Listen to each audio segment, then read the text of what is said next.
Bab 565. Wan. Kabur. Sebenarnya Sander masih tidak bisa menerima bahkan curiga jika Bibi bergaun polosnya tidak bisa mengalahkan jalan kejahatan itu. Karena firasat memberitahunya, masalah ini sedikit janggal. Sekarang dirinya bukan orang lemah, meskipun kekuatan masih tidak mencapai seperti jalan kejahatan, dia juga termasuk hebat di alam semesta ini. Lalu, juga pernah melihat dunia luar. Jalan kejahatan sangat kuat. Namun saat jalan kejahatan berhadapan dengan Bibi bergaun polos, dia merasa Bibi bergaun polos lebih kuat. Intinya, dia merasakan hal seperti ini. Apakah Bibi bergaun polos dan Bibi bergaun putih sedang menipu dirinya? Sander berpikir sejenak dan merasa juga tidak mungkin. Karena Bibi bergaun polos tidak pandai menipu orang, lalu Bibi bergaun putih juga terlihat seperti orang baik, juga tidak pandai menipu orang. Saat melihat Sander sedang merenung, Destri bergaun putih takut dia berpikir terlalu panjang. Dia langsung berkata, "Jangan berpikir terlalu jauh, sekarang kamu harus meningkatkan kekuatanmu, lalu waktu yang Maura berikan tidak sampai 10 tahun lagi." Maura. Saat mendengar perkataan Destri bergaun putih, Sander langsung tersadarkan. Benar. Kekuatan Maura sudah tidak sampai 10 tahun. 10 tahun. Sander mengepal erat kedua tangannya, bagaimana menjadi tak terkalahkan selama dalam 10 tahun ini. Dirinya harus menjadi tak terkalahkan. Jika tidak, jalan kejahatan melarikan diri dan berhasil menekan jalan kebaikan, lalu menyatu dengan jalan kebaikan. Sampai saat itu, siapa lagi yang bisa mengalahkan jalan kejahatan itu? Saat berpikir demikian, Sander langsung berkata, "Bibi, ayo kita kembali ke dunia Xuan Huang. Kembali untuk membahas dengan ibunya bagaimana cara meningkatkan kekuatannya." Destri bergaun putih ingin berbicara, tetapi muncul manusia berbaju hitam di depan Sander. Manusia berbaju hitam memberi salam dan berkata, "Tuan muda, Ketua meminta Anda untuk segera kembali ke dunia Xuan Huang." Sander sedikit kaget dan bertanya, "Apa yang terjadi?" Manusia berbaju hitam dan berkata, "Ketua berencana menyerang sekte masa lalu." Menyerang sekte masa lalu. Sander dan Destri bergaun putih saling memandang, mereka berdua serentak merasa kaget. Mereka tidak menyangka Stella akan menyerang sekte masa lalu. Sander juga tidak berpikir panjang dan langsung berkata, "Ayo pergi." Setelah itu, mereka bertiga menghilang dari tempat dunia Xuan Huang. Pada saat Sander dan Destri bergaun putih kembali ke dunia Xuan Huang, dia melihat banyak orang-orang yang familiar. Tezaan, para wanita dari Aula Baka.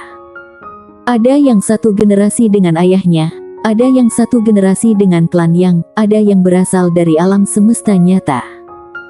Semua master terhebat berkumpul di dunia Xuan Huang. Semua ini adalah rencana dari Stella. Apakah klan yang lemah? Tentu saja tidak. Kali ini sekte masa lalu demi membunuh Sander mengeluarkan kekuatan penuh, juga memanggil semua master di sungai waktu.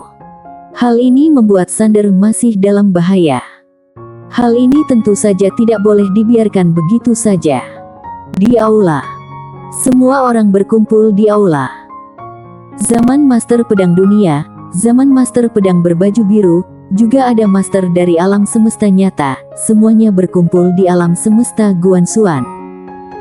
Orang yang berdiri di depan adalah wanita bergaun hijau. Lalu, Stella berdiri di sampingnya. Sander duduk di bawahnya. Merasa sedikit tidak enak, karena dia paling tidak ada kekuasaan di sini. Angel berada di sampingnya. Berdasarkan senioritas, mereka berdua paling kecil, terutama Arya dan si putih sering memanggilnya cucu. Sander melihat Angel yang ada di sampingnya. Angel memakai gaun panjang berwarna merah, ekspresi wajah sangat datar.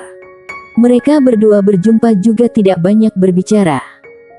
Lalu, dia juga tahu sifat kakaknya, jika kamu tidak bicara, dia tidak akan duluan mengajak berbicara. Sander menarik lengan bajunya Sander, dan berkata, "Kakak." Angel melihat Sander sekilas, "Apa?" Sander merenung sejenak, lalu berkata, apakah kamu mau menerima warisan keluarga? Menjadi raja di alam semesta Guanxuan. Angel menatap Sander dan berkata, apakah kulitmu sudah gatal? Sander diam tak berkata. Angel meliriknya sekilas, aku menerima warisan keluar, jadi kamu melakukan apa? Sander berkata dengan serius, aku akan pergi pelatihan. Angel melirik Sander sekilas, jangan mimpi. Sander diam tak berkata. Angel lanjut berkata, bukannya kamu memiliki sumber leluhur? Sander menganggukkan kepalanya, Lia. Angel mengulurkan tangan kanannya. Sander terdiam, apa maksudnya? Angel menoleh ke arah Sander dan berkata, ayah pernah mengatakan, sesama kakak adik harus saling berbagi. Sander merenung sejenak dan berkata, kenapa bukan kamu yang berbagi padaku? Angel berkata dengan tenang, aku saja tidak punya, bagaimana berbagi denganmu? Sander diam tak berkata. Tangannya Angel masih diangkat.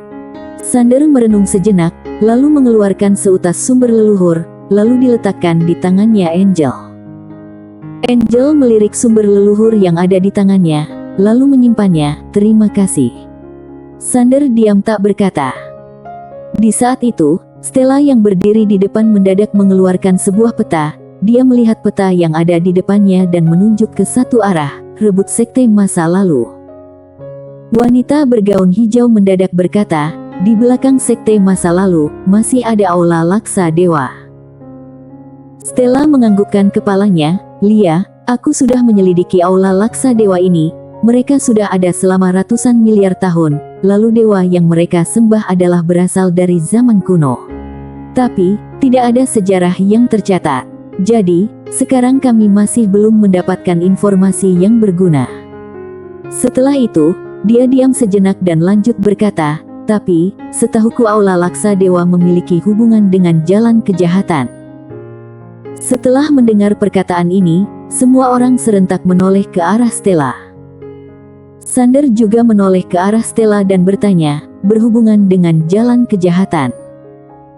Stella menganggukkan kepalanya, sekarang kita tahu mereka sudah berdiri berapa lama, yaitu 100 miliar tahun. Lalu, 100 miliar tahun yang lalu adalah zaman kuno. Jalan kejahatan berasal dari zaman sekarang, asal-usul dia. Setelah itu, dia menengadahkan kepala keluar aula dan berkata, Tuan Penatao, silakan menjelaskan semua ini. Tuan Penatao. Sander menoleh keluar, lalu seorang pria paruh baya berjalan keluar. Pria paruh baya itu adalah Tuan Penatao. Tuan Penatao berjalan masuk, dia melihat semua orang dan tersenyum, halo semuanya. Semua orang melihatnya dan diam tak berkata. Tuan Penatao sedikit canggung, dia adalah orang luar, kenapa tidak masuk, karena mereka sedang rapat keluarga, dia sebagai orang luar kenapa harus masuk. Stella memandang Tuan Penatao, lalu tersenyum berkata, Senior, berharap kamu bisa menjelaskannya kepada kami. Siapa yang paling memahami sejarah? Tentu saja adalah si brengsek yang ada di depan ini. Tuan Penatao berkata, jalan kebenaran sebenarnya adalah aula Laksa Dewa. Setelah mendengar perkataan ini, semua orang langsung mengerutkan keningnya. Sander berkata dengan serius, bukannya jalan kebenaran adalah maha tinggi. Tuan Penatao tersenyum dan berkata, tentu saja bukan. Yang maha tinggi adalah dewa bernama Wan dari aula Laksa Dewa. Sander sedikit penasaran, Wan. Tuan Penatao menganggukkan kepalanya, lalu tatapannya sedikit kagum dan berkata, dia adalah dewa pertama dari zaman kuno, merupakan dewa yang sesungguhnya. Saat berkata demikian, semua orang meliriknya sekilas, kemudian berkata, zaman kuno dan zaman sekarang adalah hasil karya ciptaannya. Saat mendengar perkataan ini, ekspresi wajah semua orang langsung berubah. Menciptakan alam semesta. Tuan Penatao berkata dengan lembut, jalan kebenaran, reinkarnasi dan takdir adalah kata yang diciptakan olehnya. Di zamannya, dunia ini memiliki ketertiban, semua makhluk hidup berjalan sesuai dengan aturan, bisa dikatakan zaman yang paling baik. Karena tidak ada peperangan. Di zaman itu, orang yang memulai peperangan, melakukan kejahatan akan menerima hukuman langit. Lalu, semua makhluk sangat percaya dengannya. Setelah itu, dia menghela napas dan berkata, dia disebut dewa bukan karena dia sendiri yang mau, melainkan semua makhluk hidup mengakuinya. Waktu itu, semua makhluk hidup mengakuinya sebagai dewa. Ekspresi wajah Sander mulai berubah. Semua makhluk hidup mengakuinya sebagai dewa. Tuan Penatao lanjut berkata, karena semua makhluk hidup mempercayainya, mengakuinya, oleh karena itu, kekuatan kepercayaan merupakan kekuatan yang tidak bisa dideskripsikan dengan kata-kata. Dengan kekuatannya, dia sama sekali tidak takut dengan kekuatan kepercayaan ini. Setelah itu, dia melirik Sander sekilas dan lanjut berkata, lalu, dia adalah satu-satunya dewa yang memiliki sifat manusia seutuhnya. Sander berkata dengan serius, sifat manusia yang seutuhnya. Tuan Penatao menganggukkan kepalanya, Lia, sifat manusia seutuhnya, tidak ada sifat dewa. Dia membuka jalan kebenaran, menciptakan reinkarnasi dan ketertiban, mengajari laksa sekte dan mendirikan alam semesta yang harmonis sejahtera. Setelah itu, dia menggelengkan kepala dan menghela napas. Sander bertanya, bagaimana selanjutnya? Tuan Penatao berkata, setelah satu orang mencapai tingkat tak terkalahkan, maka akan merasa membosankan. Dia juga merasa bosan, maka itu, dia melakukan satu hal. Dia pun berhenti sejenak. Feni yang di samping pun mengangkat alis matanya dan berkata, kamu sepertinya paling suka membuat orang penasaran. Saat mendengar perkataan Feni, Tuan Penatao pun tersenyum, lalu berkata, setelah merasa bosan, dia pun mencoba untuk memiliki sifat dewa. Aku menebak dia ingin meningkat ke tahap yang lebih tinggi. Oleh karena itu, dia ingin mencoba memiliki sifat dewa yang seutuhnya. Akan tetapi, dia sudah memandang tinggi sifat manusia sendiri dan meremehkan sifat suci ini. Sander berkata, akhirnya sifat dewa berhasil mengalahkan sifat manusia. Tuan Penatao menganggukkan kepalanya, iya. Setelah dia memiliki sifat dewa seutuhnya, dia langsung berubah 180 derajat. Dulu dia sangat simpati dengan umat manusia, mulai dari saat itu, segalanya sudahlah tidak penting. Bukan hanya demikian, dia mulai memiliki keserakahan, ingin mengalami kekalahan dan menjadi lebih kuat. Sander mengerutkan kening, bukannya mirip dengan Shiro itu. Sander menenangkan hati dan lanjut bertanya, lalu bagaimana? Tuan Penatao berkata, pergi reinkarnasi.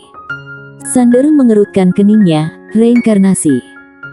Tuan Penatao menganggukkan kepalanya, aku tahu, dia tidak ingin mencelakai alam semesta ini, barulah memilih reinkarnasi. Karena dia memiliki sifat dewa seutuhnya, dia menjadi dewa yang paling berbahaya di alam semesta ini. Tapi, kenapa dia memiliki sifat dewa masih memilih reinkarnasi? Mengenai hal ini aku juga tidak begitu paham. Menurutku, ada seseorang atau ada sebuah hal yang membangkitkan sedikit sifat manusianya. Stella mendadak bertanya, bagaimana dengan dewa yang selanjutnya?